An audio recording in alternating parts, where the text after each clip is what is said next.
Hello Broken Arrow, I'm Mark Fry and I'm honored to be hosting a very special video series brought to you by the City of Broken Arrow. Have you ever wondered what and who our city councilors really are, what they're about, why they do what they do? You ever wonder what their talents are, what their hidden gifts are? Well, we're going to have a unique opportunity to do that with each of our city council members. To start us off, we are honored to have council member at large Johnnie Parks with us. And Johnnie, right off the bat, tell me, I know I met you when I first moved back to Broken Arrow to open the PAC, but you've been doing this a little while. Since 1978. Since 1978. And what, between 1978 and now the year 2020, what has changed the most in Broken Arrow and what has remained the same? Probably the biggest change has been the Rose District, because I watched in the time I was here, Broken Arrow really grew. It was 35,000 when I got on the council in 1978 in Broken Arrow, and now we're over 110,000 people. So of course the population's changed, but the downtown had a tendency to start to die away as people went shopping outside in the areas. And I think the revitalization of that is probably the largest change. You can go into some of the stores and not see anybody you know, which is unusual.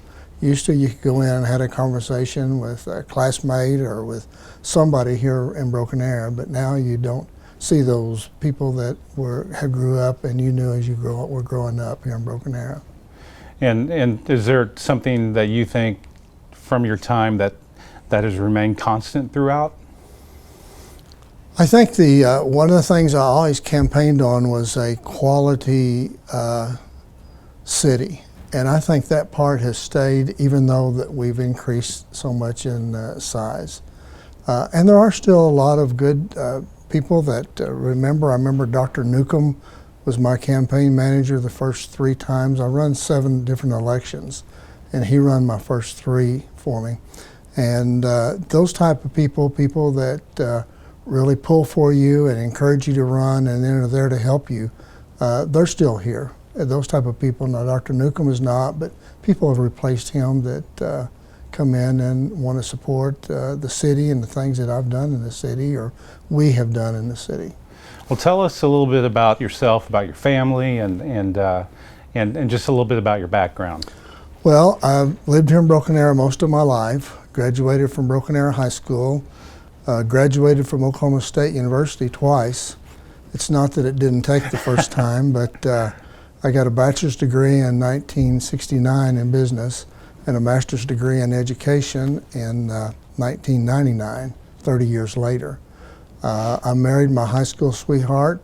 We started dating when we were sophomores, and Myrna and I have been married now for 73 years, Wow. 53 years. Cut that out. 53 years, and we have three boys, 3 fine boys.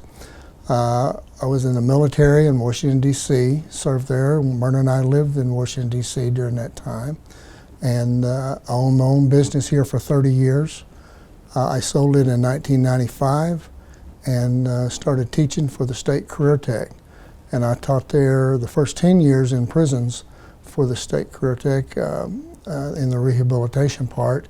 In the last 13 years, I taught in the technology center in Bartlesville. So I'm really a teacher at heart, but I've lived in Broken Arrow my whole life for the most part. Was your wife a little nervous about you teaching in prisons? My family was nervous. Yeah.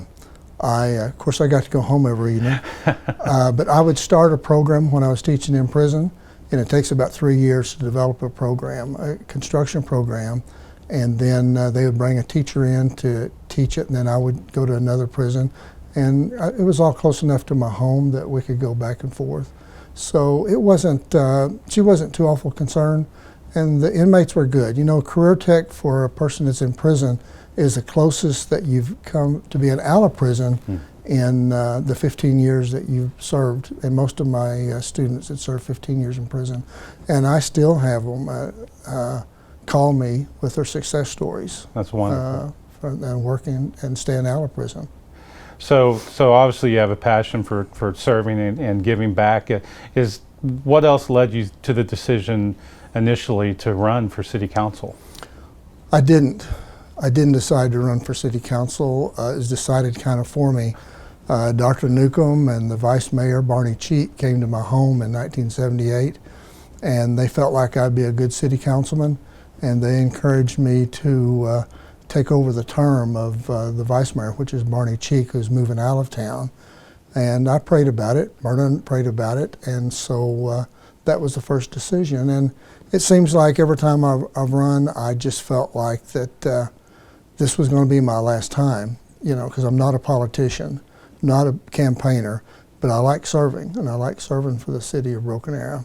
And then each time a group of citizens would come together, and I've never spent a penny of my own money. I do have to spend a lot of time in running, but each time groups have come forward and encouraged me to serve one more time, so to speak, and that's been many years ago. So you didn't really volunteer, you were voluntold. That's right. That you were That's right. that you were going to serve. And there's things that I don't like about it, but most of the things I do like about being on the city council. I'm not a good public speaker, but I think I'm a pretty good decision maker. As I said earlier, I pray about it. My wife does also.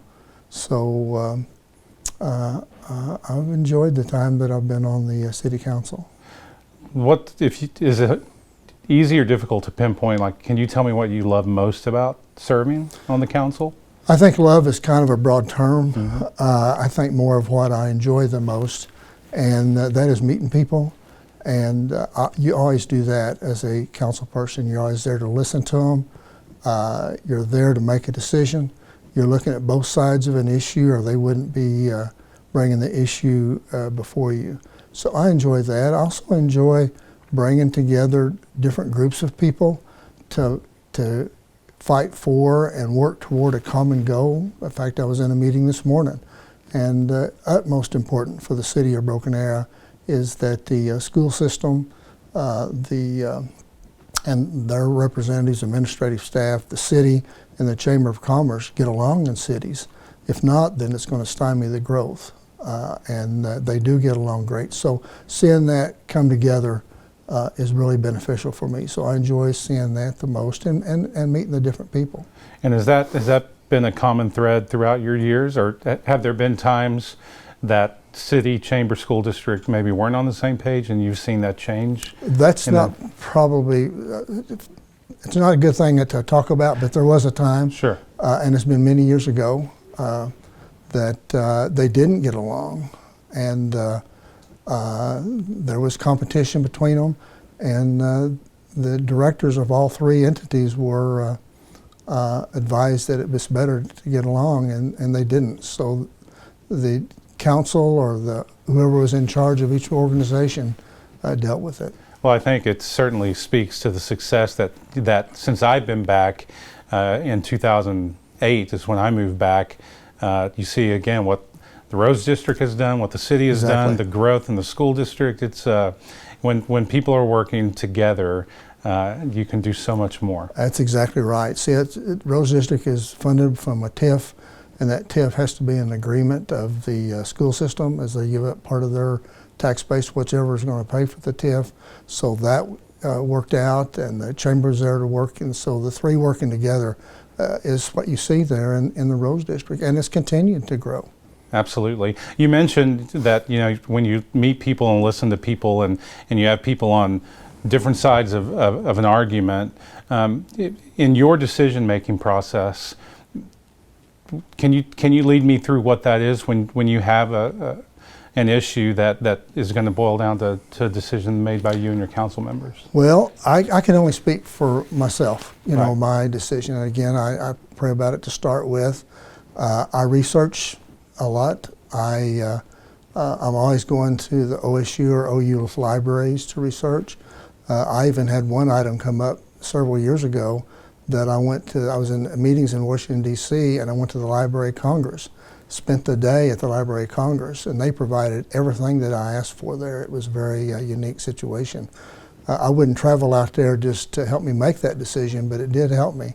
Huh. And within an hour, they had all the books and periodicals that I needed to help me in my research. So I do research everything and try to look at the facts. I feel like I am really prepared when I go into a council meeting, not any more prepared than the other council. I think a lot of times we go through a council meeting so fast also, now that it's televised, I will ask questions that I already know the answers to, but those sitting out in the audience or those who are on TV, they might not know the answer to. So Right. I ask a question sometime of staff just to get it on tape and get it before everyone. So you're a little, I see how you operate. Well, I just want to make sure they know Right. kind of the information that we're making decisions from. Absolutely. So if you could look into a crystal ball and let's look 3 years out, between now and 3 years from now, what are 2 or 3 top challenges you see for the city of Broken Arrow? I think one of the challenges is the same one I had 40 years ago, and that is drinking water. We do a good job of providing the infrastructure, the funding for it, but to get quality water, we have the state-of-the-art facility out on the Verdigris River, but the Verdigris River is not really a good water source. It's a dirty water source, and we got off of it once for 20, 25 years and pull water out of the Grand River.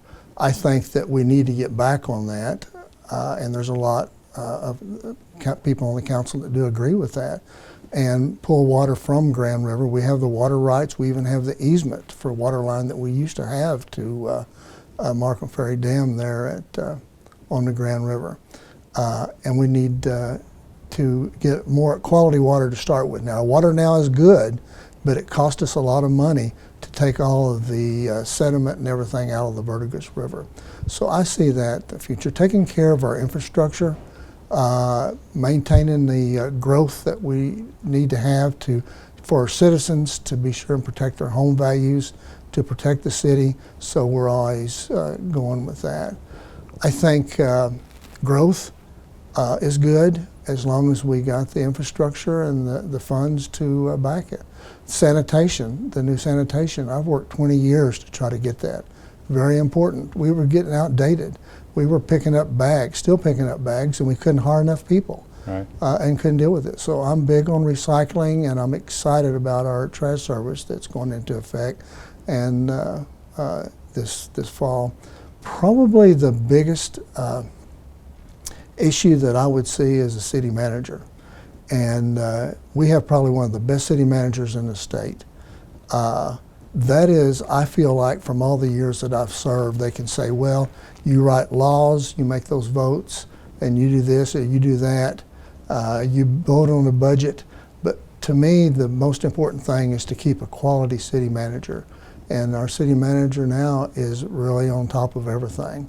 And to maintain him, to make sure that he stays with us, which is, I have no indication he's not, but that's a big issue with any city council. By law, none of the councilmen can direct any city staff person. The only person that we can direct or visit with about it is to go directly to the city manager. He operates the city on a day-to-day basis. So I see that as being one of the primary 3 or 4 things that any city councilman has done. Sometimes we haven't done as good a job in getting a city manager. But this time we've done a great job of getting a good city manager in here, and we need to do the things to keep him. I would agree with that. Mr. Spurgeon's done a tremendous job. He has a fantastic hairdo.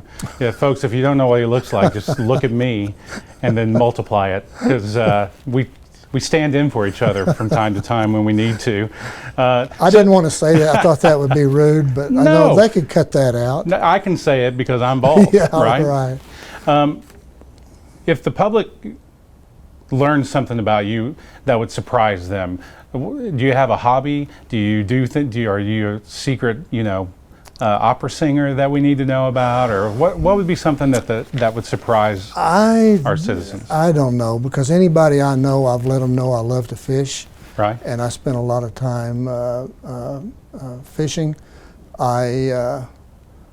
Probably the surprise would be that I'm a member of the organization that I was in the military with. I was in the President's Honor Guard at the White House and spent 2 years at the White House 3 or 4 times a week and was United States Army casket bearer at Arlington Cemetery Wow. in the Honor Guard, and buried over 300 people in Arlington Cemetery.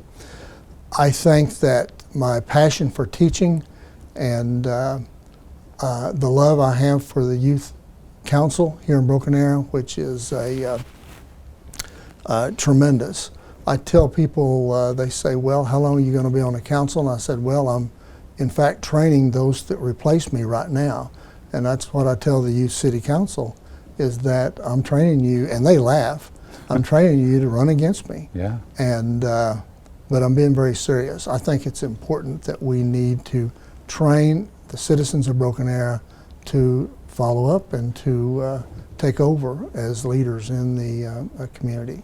Well, let's go back just for a brief second to the Honor Guard. And most people do go back to it. Yeah, I mean, I didn't know that about you, and thank you for your service, first of all. But how did that come about? I don't know.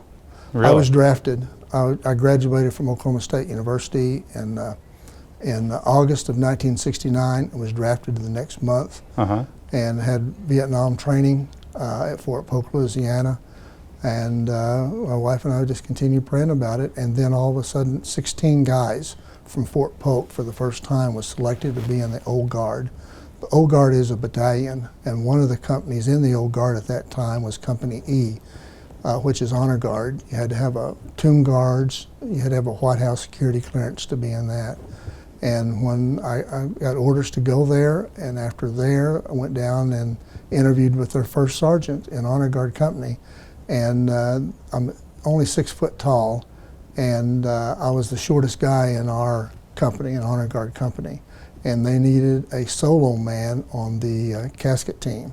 That's the back left-hand guy, the guy that pulls the casket off the caisson and pushes it back on the caisson. And they go from tall to short. This is probably more information than you want. No, but, I don't. It just happened all of a sudden, and then I served in that, worked up through the squads till I was one of the regulars, which is one of the 8 Army guys to perform all the ceremonies, service there. And the first time I was at the White House, I was on the South Lawn. I was a new man, and my job was to stand at attention with my rifle. And Anwar Sadat, who was from Egypt, was visiting that day. Yeah. President Nixon came out of his office instead of walking down through the White House to come out, and he come up to me and started talking to me. And I just talked to him, answered his questions, and then he walked on up. As soon as he left, 3 or 4 officers came up from every direction, wanted to know what he said, what I said. And I thought, well, I'm in trouble. This is my first time here. And he didn't ask me any questions on the security of the United States or the world. He just let me know it was a fine day, and I said it was. So I told him, and so it was pretty unique. You get to see the president, work with him all the time. And President Nixon was president for the 2 years that I was there. He knows where all the secret rooms are, folks, probably. I know so. I know where the flag room's at, because Okay. we would take the flag out, and when they had a foreign person coming for a counselor for their particular country, he had to report to the president and show his credentials. And our job as a new man was to go out and hold the flag of America and the flag of his country up while he got out of his car. Wow. So, and that was in the flag, and they call it also the weather room. But I enjoy it. But I take my kids, and staff will acknowledge this, but I always make sure that we take our Youth City Council to Washington, D.C., and one of the requirements is they have to go one day with me to Arlington Cemetery, because I know a lot about it, where it came from and how it was built and who all's there. It's so important for our young people to know the I think so, sacrifice too. behind so, the too. history of our country.